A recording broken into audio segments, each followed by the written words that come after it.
ভাদৰ শেষত আৰু আহিনৰ প্ৰথমতে আৰম্ভ হয় শাৰদীয় এই উৎসৱসমূহ, যিসমূহ উৎসৱৰ বাবে সকলো ৰাইজে অপেক্ষা কৰি থাকে আৰু সেই উৎসৱ এতিয়া আহি পাইছেহি আৰু তাৰ বাবে সাজু হৈছে ৰাইজ। গতিকে ৰাইজৰ সমান্তৰালকৈ শিল্পীসকলেও তেওঁলোকৰ যিখিনি শিল্পকৰ্ম সেইখিনি আগুৱাই লৈ গৈছে।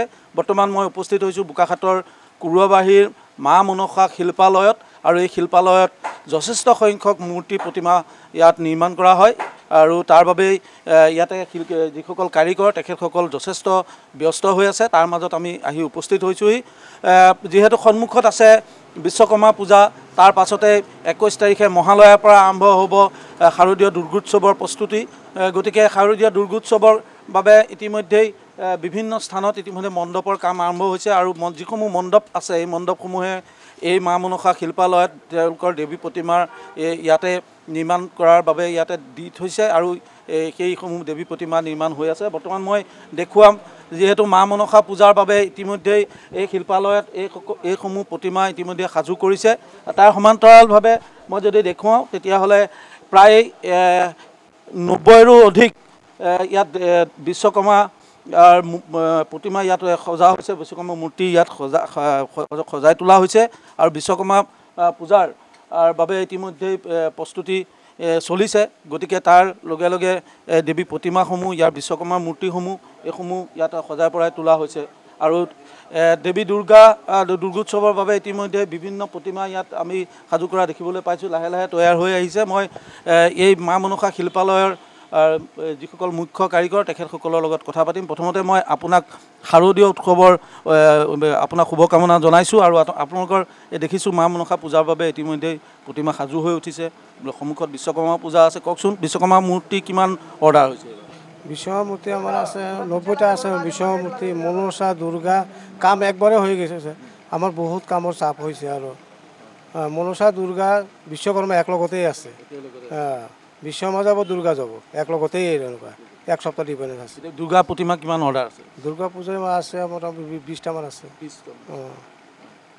ইয়াতো কুৰাবাহীতো পূজা হ'ব বিভিন্ন স্থানত, কুৰাবাৰী, ৰাজাবাৰী, তোমাৰ এদিকে তোমাৰ কামাৰগাঁও, তেলগৰম, এইবিলাক জেগা যাব। আমাৰ বোকাঘাট আছে, লবণঘাট আছে, তাৰপৰা তোমাৰ নিমলিগড়, এইবিলাক আছে আমাৰ এই সকলো স্থানৰ কাৰণে আপুনি প্ৰতিমা সাজু কৰিছে? কমপ্লিট স্থানৰ কাৰণে আমি চব ৰেডি কৰিছোঁ। এই আগতে যিসমূহ প্ৰতিমাৰ দাম যি আছিলে সেই দামৰ তুলনাত এইবাৰ দামসমূহ কেনেধৰণৰ হ'ব? দাম বাঢ়িছে নেকি? দাম বাঢ়া নাই, কিন্তু বস্তুৰ দাম বাঢ়িছে। বস্তুৰ দাম বাঢ়িছে কিন্তু মূৰ্তিৰ দাম বাঢ়া নাই।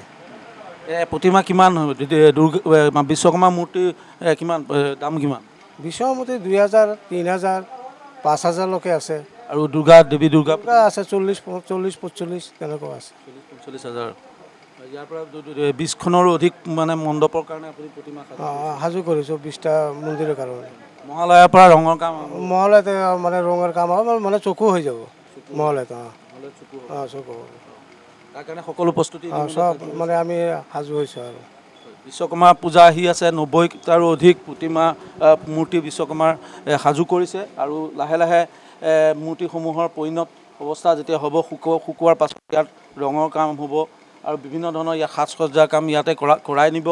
গতিকে যিসমূহ ভক্তই তেওঁলোকৰ দুৰ্গা পূজা বা বিশ্বকৰ্মা পূজা আয়োজন কৰিছে, তেওঁলোকে ইতিমধ্যেই ইয়াত প্ৰতিমাৰ বাবে তেওঁলোকে ইতিমধ্যেই ইয়াত অৰ্ডাৰ দিছে আৰু সেইধৰণেই আগবাঢ়িছে। এতিয়া ইয়াত দেখিছোঁ মনসা পূজা, যিহেতু মনসা পূজাৰ কাৰণে ইয়াত প্ৰতিমা ইতিমধ্যেই সাজ সজ্জাৰ কাম চলি আছে আৰু একেধৰণে আমি যদি চাওঁ তেতিয়াহ'লে ইয়াৰ যিসকল কাৰিকৰ আছে তেখেতসকলে প্ৰতিমাৰ কাম কৰি আছে। মই কাৰিকৰসকলৰ সৈতে এটা কথা পাতিবলৈ চেষ্টা কৰিম। প্ৰথমতে আপোনাৰ ওচৰলৈ আহিছোঁ, শাৰদীয় শুভেচ্ছা আগতেই দিলোঁ। আপোনালোকৰ ভাল হওক আৰু প্ৰতিমাসমূহ ইমান ধুনীয়াকৈ নিৰ্মাণ কৰিছে আপোনালোকে। প্ৰত্যেক বছৰে কৰে? প্ৰত্যেক বছৰে কৰোঁ। এইবাৰ কেনেকুৱা আশা কৰিছে?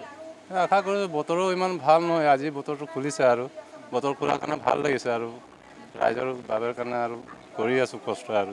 যিহেতু মাটিৰ কাম, গতিকে ৰ'দ লাগিব, অলপ বতৰ ভাল হ'লেহে কামটো ভাল হ'ব। বাট বৰষুণ দিলে আৰু অকণমান কামটো আমাৰ অলপ অনিষ্ট হয় আৰু বহুত দিগদাৰ পাওঁ আমি তেতিয়া। হয়, আপোনালোকৰ দৰমহা বা আপোনালোকে যিখিনি মজুৰি পাব লাগে সেই বস্তুৰ দাম যি ধৰণে বাঢ়িছে, আপোনালোকৰ মজুৰিবিলাক ঠিকে আছে?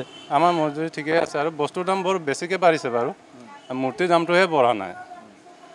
ৰাইজে দিবলৈ নিবিচাৰে আৰু বৰ মানে ৰাইজৰো অৱস্থা পাতি বেয়া। গতিকে আৰু দাম বাঢ়িছে আৰু মূৰ্তি বস্তুৰ দাম বাঢ়িলেও মহঙা যিহেতু বজাৰ, গতিকে তাত মূৰ্তিৰ দাম বঢ়া নাই আৰু মূৰ্তিৰ দাম নবঢ়াৰ বাবে তেওঁলোকে যিখিনি প্ৰাপ্য মজুৰি পাব লাগে সেইখিনিও যথেষ্ট একে হাৰতে আছে। গতিকে এই মূল্য বৃদ্ধিৰ যিটো যুগ, এই যুগত আচলতে এইসকল কাৰিকৰে যথেষ্ট কষ্ট স্বীকাৰ কৰে, কিন্তু তাৰ বিনিময়ত তেওঁলোকৰ প্ৰাপ্য মজুৰি যিহেতু একেধৰণে থাকে, গতিকে তেওঁলোকে সেই ধৰণে সংগ্ৰাম কৰিবলগীয়া হয়। আৰু এইসকল মৃৎশিল্পীয়ে তেওঁলোকে এই বিভিন্ন উৎসৱৰ বাবে তেওঁলোকৰ প্ৰতিমাসমূহ নিৰ্মাণ কৰে, মূৰ্তি নিৰ্মাণ কৰে, বিভিন্ন কাৰুকাৰ্য সাজ সজ্জা সকলো কাম কৰে, কিন্তু তেওঁলোকৰ এই এটা সংঘৰ্ষৰ মাজেৰে তেওঁলোকে সংগ্ৰামৰ মাজেৰে আচলতে এই ভক্তপ্ৰাণ ৰাইজক সন্তুষ্ট কৰিবলৈ সদায় চেষ্টা কৰি আহিছে।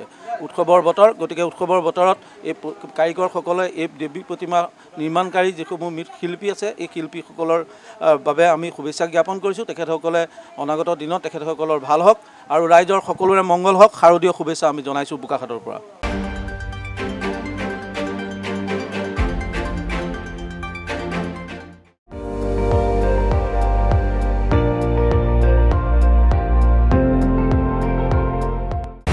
আপুনি চাই আছে ND24, সৰ্বশ্ৰেষ্ঠ নহয় সৰ্বোত্তমৰ দৌৰত।